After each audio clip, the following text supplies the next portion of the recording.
প্রত্যেককে জানাই শুভ নববর্ষের প্রীতি ও শুভেচ্ছা। বড়রা আমার প্রণাম নেবেন, আর যারা আমার থেকে ছোট তাদের জন্য রইল আমার প্রাণ ভরা ভালোবাসা।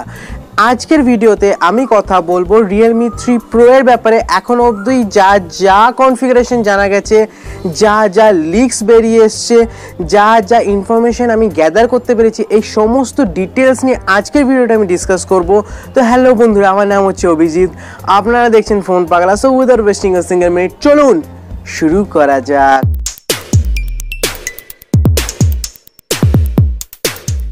Realme 3 Pro এমন একটা ফোন হতে চলেছে, Realme দাবি করে যে এটা Redmi Note 7 Pro কে টেক্কা দেবে আর Redmi Note 7 Pro কে হারিয়ে দেবে।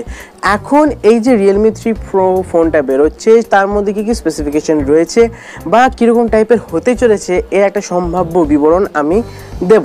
তো সবার আগে আমি বলবো এই ফোনটার লুক, ডিজাইনের ডিসপ্লে কেমন হতে চলেছে। তো লুক ওয়াইজ এই ফোনটা কিন্তু অসাধারণ হতে চলেছে। গ্লাস ব্যাক প্যানেল কিন্তু থাকছে না, প্লাস্টিক ব্যাক প্যানেল থাকছে। Redmi Note 7 Pro কিন্তু গ্লাস ব্যাক প্যানেল দিচ্ছিল, তো এটা একটু হলেও ডিসঅ্যাপয়েন্টিং। আর যদি আমি গ্রেডিয়েন্ট ব্যাক প্যানেলের কথা বলি, তো অসাধারণ গ্রেডিয়েন্টস রয়েছে, আপনাদের হাতে ধরে প্রিমিয়াম ফিল লাগবে। গ্লাসিস্টিক ডিজাইন থাকছে, কার্ভড একটু গ্লাস থাকছে, আর দেখতে হুবহু Realme 3 এর মতনই হতে চলেছে। তো জাস্ট লুক ওয়াইজ কিন্তু এটার কোনো রকম কমপ্লেন করা যাবে না। যদি এখানে আমি কথা বলি ডিসপ্লে, তো 6.3 ইঞ্চির ফুল HD প্লাস ডিসপ্লে হতে চলেছে, same as Redmi Note 7 Pro। আর এখানে কিন্তু সুপার অ্যামোলেড ডিসপ্লে থাকবে না, এখানে কিন্তু একদম সিম্পল IPS LCD ডিসপ্লে থাকবে। তার উপরে কর্নিং গোরিলা গ্লাসের প্রোটেকশন থাকবে। এখন কর্নিং গোরিলা গ্লাস 3 এর প্রোটেকশন থাকবে না 5 এর প্রোটেকশন থাকবে সেটা নিয়ে এখনও জানা যায়নি, তবে most probably Corning gorilla glass 5 এরই প্রোটেকশন থাকবে। আর যদি সেক্ষেত্রে থাকে তো Redmi Note 7 Pro এর প্রায় সিমিলার হয়ে যাচ্ছে। তো সেই ক্ষেত্রে কিন্তু Realme 3 Pro হাড্ডাহাড্ডি টেক্কা দেবে এই সেকশনটায়।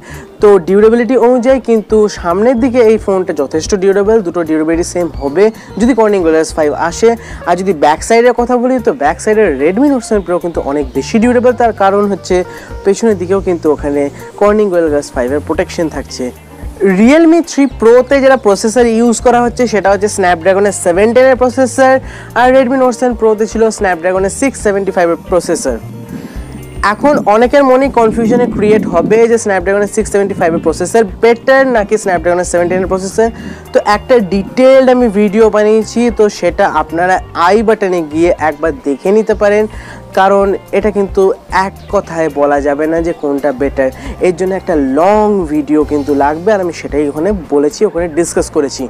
যদি এই ফোনটা ক্যামেরা সেকশনে কথা বলি, তো রিয়ারে আপনারা ডুয়েল রিয়ার ক্যামেরা পেয়ে যাবেন। আর সেখানে যে ডুয়েল রিয়ার ক্যামেরা সেটআপটা দেওয়া হচ্ছে সেটা মোস্ট প্রবাবলি 16 মেগাপিক্সেল প্লাস 5 মেগাপিক্সেলের একটা ডুয়েল রিয়ার ক্যামেরা সেটআপ দেওয়া হচ্ছে। 48 মেগাপিক্সেল কিন্তু পসিবল নয়, কারণ চিপসেট কিন্তু ওটাকে পারমিট করে না। আর এখানে সোনি সেন্সারের যদি কথা বলি, তো এখানে থাকছে সোনি IMX 519 এর সেন্সার, যেটা অ্যাকচুয়ালি OnePlus 60তে ইউজ করা হয়েছিল।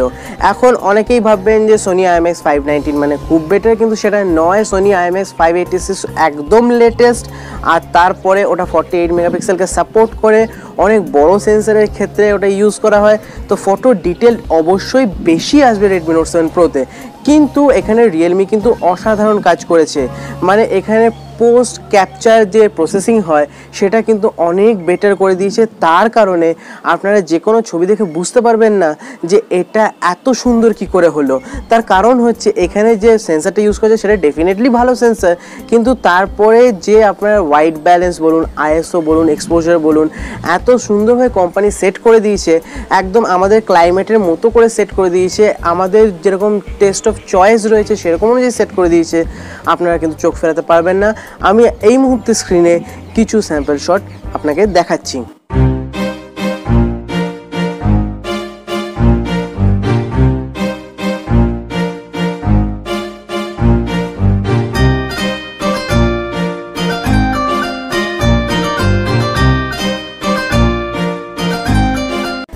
এবারে আমি যদি কথা বলি সেলফি ক্যামেরা কীরকম হতে চলেছে, তো সেলফি ক্যামেরা অসাধারণ চমক থাকছে।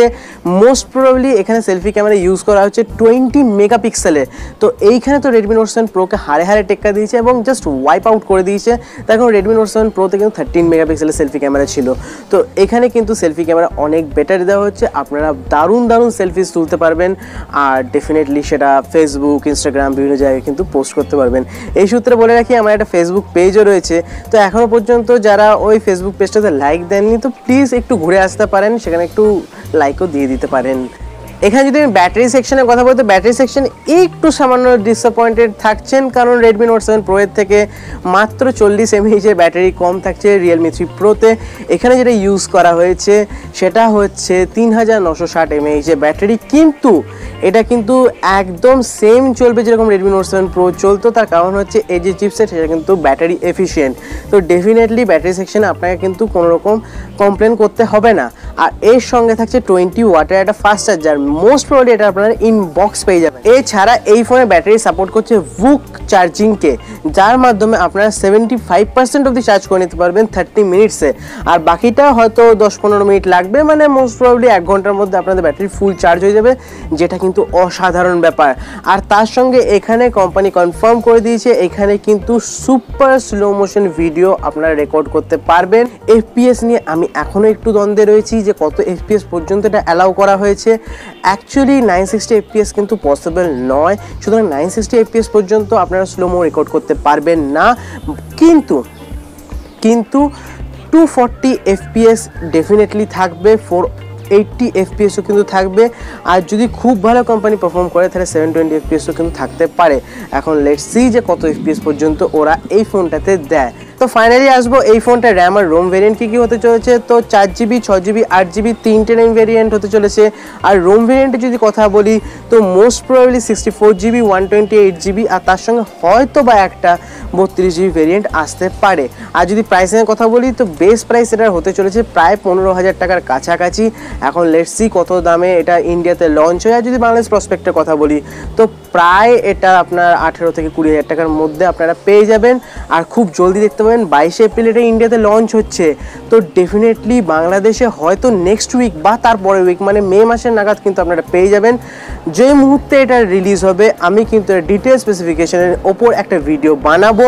তো ফাইনালি এই ফোনটা লঞ্চ হয়ে যাওয়ার পর আমি আপনাদের ভিডিওর মাধ্যমে ডিসকাস করার চেষ্টা করব, বলার চেষ্টা করব যে এই ফোনটা বেটার না রেডমি নোট 7 প্রো বেটার, আর তার সঙ্গে বলবো যে এই ফোনটা বেটার না Galaxy A50 better. Galaxy A50 কিন্তু অসাধারণ ফোন, চট করে ওকে টেক্কা দেওয়া কিন্তু এই ফোনগুলোর পক্ষে একটু মুশকিল। তো অবভিয়াসলি আপনারা ওই ভিডিওগুলো অপেক্ষা করতেই পারেন। আর যদি অপেক্ষা করতে হয় তাহলে চ্যানেলটাকে সাবস্ক্রাইব তো করতেই হবে। তো যারা নতুন তারা প্লিজ চ্যানেলটাকে সাবস্ক্রাইব করে দিন, আর যারা অলরেডি সাবস্ক্রাইব করে নিয়েছেন তাহলে যদি ভিডিওটা ভালো লেগে থাকে তাহলে লাইকটা করে দিন। তো দেখা হচ্ছে পরবর্তী ভিডিওতে, ততক্ষণের জন্য গুড বাই, জয় হিন্দ, জয় বাংলা।